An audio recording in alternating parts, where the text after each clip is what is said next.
Ja, så vil vi prøve at sætte en lille reje på en krog med elastikker. Først så vil jeg brække hovedet af, og det gør det nemmere at sætte den på de mindre kroge her.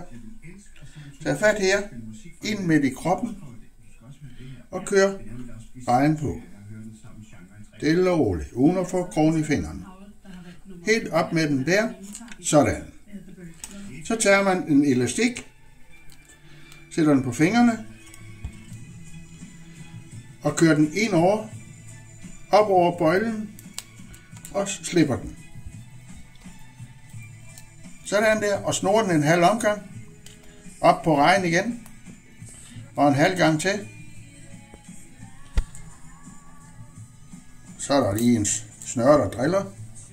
Det er altid dejligt, når der er noget, der ikke virker. Sådan der. Så lige få den der væk. Sådan. Fat i den igen. Kryds den. Og kryds den. Sådan der. Så er den klar til at fiske. Og bare ud i vandet med den.